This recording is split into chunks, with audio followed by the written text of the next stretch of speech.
2026 ஓடுகாலி விஜய் 41 பேரை உயிரிழக்க வச்சு அந்த ஆள் ஒரு உயிருக்காக பயந்து அன்னைக்கு கை வச்சிருந்தா தலைவரு இன்னைக்கு காலி. இருந்தாலும் மனிதனுடைய மாண்பு, தலைவர் தளபதி இடத்தில் மாண்பு இருந்ததனால்தான் அவரையும் மனிதனாக திகழ்ந்தார். ஆனால் அவர் ஒரு தலைவனாக ஏற்றுக்கொள்வதற்கு தளபதி பேரை சொல்ல கூட தகுதி இல்லாதவன் தளபதி பேசுறான். 2026 எத்தனையோ கட்சிகள் உதிர்ந்த, நான் பேர் சொல்ல விரும்பவில்லை. நடிகர்கள் ஆரம்பித்த கட்சி சிவாஜி கணேசன் பாக்கியராஜ் உட்பட எத்தனையோ கட்சிகள் உதிரி போகின. அதே இது இலை உதிர் காலம். சூரியனின் வெப்பம் இதற்கு மேல்தான் வெப்பம் அதிகரிக்கும். இந்த வெப்பத்தில் அதுவும் உதிர்ந்திடும். 2024 அஸ்தமாயிடும். மீண்டும் உதயமாவதற்கு ரொம்ப கடினம். ஆகையால் 26 சகாப்தம் முடிவு என்ற திரை உலகமும் சகாப்தம் முடிந்தது, அரசியல் உலகமும் சகாப்தம் முடிந்தது. எங்களுடைய தளபதியினுடைய கண் பார்வையிலே அவருடைய முடிவு முடிந்து விட்டது. ஆகையால் 2026 எங்களை பேசக்கூடிய தகுதி மத்திய ஆளக்கூடிய டெல்லிக்கும் இல்லை. இங்கு நேற்று வளர்ந்து வந்த துண்டு பையன், நான் சொல்லணும்னா நான் பேசவே கூடாது, துண்டு பையன் அவர் எங்க தலைவரை பெயர் சொன்னதுனால அவன் விஜய் இல்ல, என் மச்சான் விஜய். நீ தளபதி பேர் சொன்னதுக்கே முடிஞ்சு போச்சு அவன் வேலை. நீ தளபதியுடைய பெயர் சொல்லக்கூடிய தகுதி உனக்கு இல்ல. ஆனா உன்னை விட வயசுல நான் 6 வருஷம் பெறுவேன். என் மச்சான் விஜய் என் தலைவனை பத்தி பேசினா வீட்டுக்கு வந்து உதைப்போம். எங்க படம் வந்தா நீ தாங்க மாட்ட. உங்க அப்பனே எங்க தலைவர் இடத்துல கல்யாணம் பண்ணிக்கிறாரா. நீ எங்க தலைவரால பேர் வச்சவனா. நீ இன்னைக்கு தலைவருக்கே பேர் சொல்ற. சத்தியமா சொல்ற, உன்னால இந்த தமிழ்நாட்டுல 15 வயசுல இருந்து 19 வயசு டீனேஜ் தானே உங்ககிட்ட இருக்குது. எங்க கிட்ட இமேஜ் இருக்குதுரா. உன் டீனேஜ் இந்த இமேஜ்ல எவனாலும் கொம்பனாலும் கிடைக்க முடியாது. இந்த 26 உனக்கு முடிவு. யாராக இருந்தாலும் தளபதியை பற்றி பேசக்கூடிய நேற்று முளைச்ச காலா, நாளைக்கு இந்த வெயில்ல சுண்டு எடுத்துக்கூடிய சூரியன் வெயில்ல சுண்டு போகிற காலா. அவர் தளபதியை பற்றி நேற்று SPR என்னவோ சொல்லிட்டு சொல்ல முடியாத ஆங்கிலத்துல ஸ்டாலின் அதிரடி முடிவுன்றாரு. ஸ்டாலினுடைய முடிவு மக்களின் 26 ஏப்ரல் 19 மே 9 ஆட்சி கட்டில் அமரும் போது தெரியும். எந்த தளபதியை வெல்லக்கூடிய தமிழ் மகன் இதுவரைக்கும் இந்த தரணியில் பிறக்கவில்லை. மீண்டும் பிறந்தால் பாரதத்தில் கிருஷ்ணன் அவதரித்தது போல் மீண்டும் ஒரு மகன் அவதரித்தால் மட்டுமே தளபதியை வீழ்த்த முடியும் என்பது இந்த வருங்காலத்தில் இளைஞர்கள் கழகத்தை எப்படி வழிநடத்தும் என்பதற்காக மாண்புமிகு தமிழகத்தினுடைய முதலமைச்சர் தலைவர் தளபதி முத்துவேல் கருணாநிதி ஸ்டாலின் அவர்களுடைய பயிற்சி முகாமில் கலந்து எதிர்காலத்தில் திராவிட மாடல் ஆட்சி, திராவிட நாடு, தமிழ்நாடு என்றைக்கும் எந்த கொம்பனாலும் எந்த கில்லி நடிக்கின்ற சினிமாவில் மட்டும்தான் கில்லியை தவிர நாட்டுக்கு கில்லி இல்லை. ஒரு அவர்கள் 100 ரூபாய் டீட்ட 1500 ரூபாய் விற்கிற ஊழல் ஆளு அவன் கட்சியை பத்தி ஊழல் பேசுகிற ஆட்சியை பத்தி மத்திய அரசாங்கத்தில் ராணுவம் ராணுவம் ராணுவம் என்று சொல்லி மக்களை வன்புறுத்தி இன்றைக்கு GST போட்டு எல்லோரையும் நாசப்படுத்தி கொண்டிருக்கிறார்கள். ஆகையால் வருகின்ற 2026 தேர்தலில் இது பயிற்சி, இது ட்ரையல் மட்டும்தான். தமிழகம் எங்கும் மாதத்திற்கு 5 முறை, அந்த காலத்தில் அரசன் மாதத்திற்கு மும்மாறி மழை பெய்யும் என்று சொல்வார்கள். ஆனால் 5-6 ரூபாய் கொடுத்தவன் பாதி மக்கள் என்ப அதிர்ச்சி, எதிர்கட்சி அதிர்ச்சியில பாதி உயிர் இறந்து விட்டது. ஆனால் அவர்கள் வெறும் சவமாக தான் திகழ்ந்து கொண்டிருக்கிறார்கள். தமிழ்நாட்டில் மாநாட்டு கூட்டத்தில் கலந்து கொள்வதற்கு எங்களுக்கும் பெருமையாக இருக்கிறது. தளபதி என்ற சொன்னாலே உடம்பில் இருக்கின்ற முறுக்கு ஏறுகிறது நரம்புகள் எல்லாம்.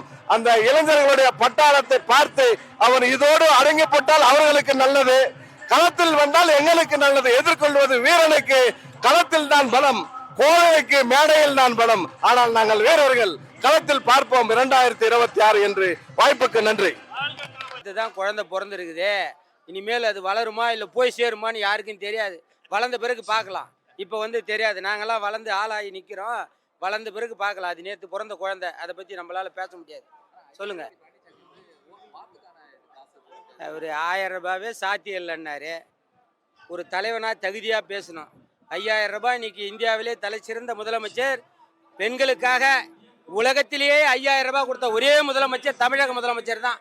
உலகத்திலே தலை சிறந்த முதலமைச்சர். பெண்களுக்காக ஒரு கட்டின ஆம்பளை கூட 500 ரூபாய் கொடுக்க மாட்டான், 100 கணக்கு கேட்பான். இந்த தலைவர் பெண்களுக்காக 5000 கொடுத்தவர் மிக சிறந்த முதலமைச்சர். சொல்லுங்க.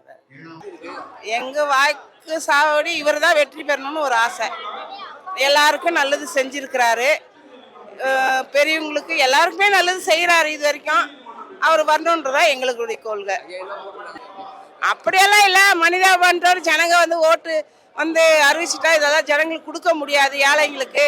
அதனால இது கொடுக்கலாம், அவங்க நன்மாடிட்டேன்னு கொடுத்துனுக்கிறாரு. அவருக்கு இவர் வந்து முன் அனுபவம் இருக்குது, பேசுறாரு. அவருக்கு முன் அனுபவம் கிடையாது. அதனால அவருக்கு என்ன ஜனங்க என்ன தோணுதோ சொல்றாங்களோ அதை வச்சு அவர் பேசுறாரு. அவர் மேல தப்பு கிடையாது. அவர் வந்தாருன்னா எலெக்ஷன் தேர்தல் ஜெயிச்சு வந்தாருன்னா நல்லது செய்யட்டும் ஜனங்களுக்கு, அது நல்லது தான்.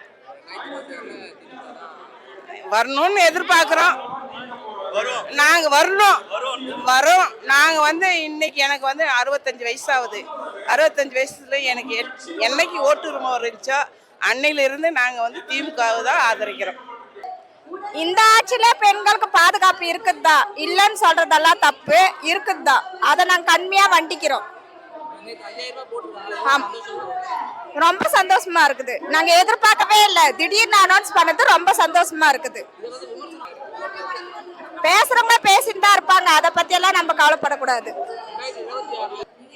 தளபதி பயங்கரமான சந்தோஷம். தலைவர் என்னமா சொன்னதா செய்வாரு. அதே மாதிரி இந்த இதுக்கு வந்து முன்னாடியே வந்து போட்டாரு பாத்தீங்களா, அதனால வந்து லேடிஸ் பூரா எல்லாம் சந்தோஷப்பட்டாங்க. எவ்வளவு டான்ஸ் ஆர்ப்பாட்டம் முன்னாடி வந்து இதனால ரொம்ப லேடிஸ்லாம் ரொம்ப சந்தோஷப்பட்டாங்க.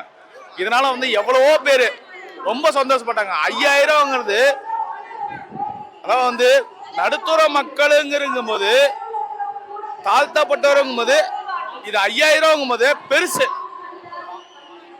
இது வந்து தலைவர் வந்து எங்க எல்லாத்துக்குமே வந்து பெரிய சாமி கும்பிடு அப்படிங்கிற மாதிரி அவர் வந்து ரொம்ப கும்பிடுறான். அவரெல்லாம் மனுஷனாவே நான் மதிக்கல.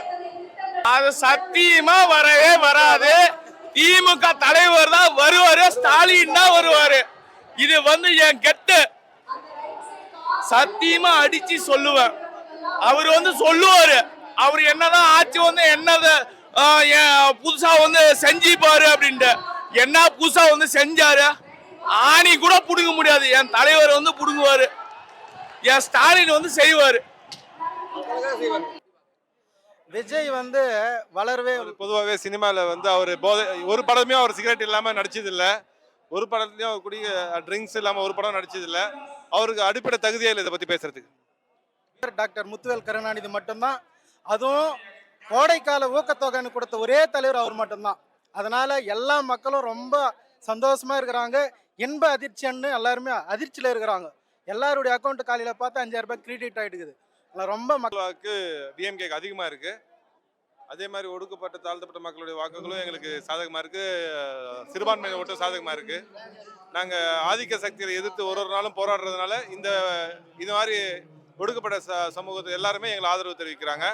மேலும் மேலும் இது மாதிரியான ஒரு திட்டங்கள் மூலிமா முத்துவேல் கருணாநிதி ஆட்சி மீண்டும் தொடரும்னு நாங்கள் சொல்கிறோம். இது அவங்க இது ஓட்டுக்கான காசுனா எலெக்ஷன் ஆர்டினன்ஸ் வந்த அப்புறம் பீகார்ல வந்து 10,000 ரூபாய் போட்டாங்க.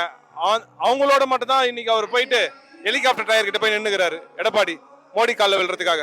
ஆனா பீகார்ல போட்ட அமௌண்ட் வந்து ரீஃபண்டா போட்டாங்க. அவங்க வந்து லோனு ஃபர்ஸ்ட் வந்து உங்களுக்கு ஒரு ஊக்கத்தொகையை கொடுக்குறேன்னு 10,000 கொடுத்துட்டு அதுக்கு அப்புறம் லோன் கொடுக்குறேன்னு சொல்லி அந்த பணத்தை ரிட்டர்ன் கேட்டுட்டு இருக்காங்க. இங்க பீகார் கிடையாது, தமிழ்நாட்டு மக்கள் விழிப்புணர்வான மக்கள். அங்க பீகார் ஏமாத்தலாம், இங்க நம்ம தமிழ்நாட்டு மக்கள் ஏமாற்ற முடியாது.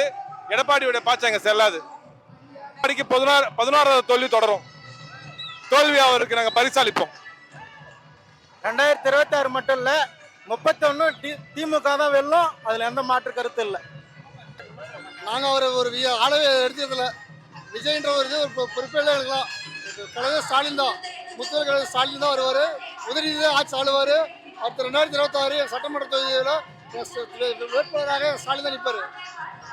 8 கோடி மக்கள் அவர் மக்கள் இல்லை, எல்லாமே ஸ்டாலின் மக்கள் தான் இருக்காங்க இல்லையா. அவர் 2 பேர் தான் இருக்காங்க. புதுசில் இருந்தால் அவர் 2 பேர் மட்டும் தான் இருக்காங்க. தவிர ஸ்டாலின் மட்டும் தான், எங்கள் ஸ்டாலின் எல்லாம் ஊரே இருக்குது. இப்போ அவனுடைய பெண்களுக்கு மகளிருக்கு 5000 ரூபாய் உதவினால பெண்கள் அதிகமாக வாக்குகளுக்கு திமுக அதிகமாக வாக்கு பெறும் என்று மிக மகிழ்ச்சியோடு தெரிவிக்கிறோம். அந்த விமர்சனம் பண்ணுறவங்க கூட அந்த 1000 வாங்கி போய் தான் விமர்சனம் பண்ணி பார்த்தவர அந்த 1000 பயனுள்ள வகையில் பயன்படுத்தியிருப்பாங்க. அவங்க உதய ஸ்டாலின் தான் எல்லாமே வருவார். ஓடல அடிச்சடிச்சு சதற விட்டு ஓட விடுவாங்களா ஒரு ஆளை கூட அவங்க கழிக்கிறதில்ல. இல்ல திமுக ஆட்சிக்கு தான் வாக்கு செலுத்தல. ஹாப்பியா இருந்தாங்க. இது வந்து ஓட்டுக்காக காசு இல்லை, இது மாசம் மகளிருக்காக 1000 ரூபாய் கொடுக்கறாங்க. அது எலெக்ஷன் கிட்ட வர்றதுனால மொத்தமா போட்டாங்க. உறுதியாக தளபதி மு.க. ஸ்டாலின் அவர்கள் மீண்டும் வருவார். அதெல்லாம் இல்லைங்க, இது நடைமுறை எல்லா இடத்துலயுமே நடந்துகிட்டு இருக்குது த்ரூ இந்தியா லெவல்ல. இது வந்து வேணும்னு அவர் திமுக எதிர்க்கிறதுக்கு வழி இல்லை, இது ஒரு காரணம் சொல்றாங்க. நல்ல முறையில நல்லபடியாக நடந்துகிட்டு இருக்குது. யாரோ ஒரு சிலர் செய்யற தவிர ஆட்சி சொல்லி குற்றம் சொல்றாங்க. இது வந்து பெண்களுக்கான ஆட்சி, இது முதல்ல மக்களுக்கான ஆட்சி. பெண்களை வந்து தெய்வமா மதிக்கிறவர் எங்கள் தலைவர். பெண்களை தெய்வமா மதிக்கிறதால் தான் நேற்றைய தினம் கூட 5000 ரூபாய் பெண்களுக்காக போட்டா. அதனால அவரு பெண்களை சிறப்பா மதிக்கிறவர், சிறப்பான ஒரு ஆட்சியை இந்த தமிழகத்தில் நடத்துகிறவர். இந்தியாவிலே தலை சிறந்த முதலமைச்சர் முத்துவேல் கருணாநிதி ஸ்டாலின் தான்.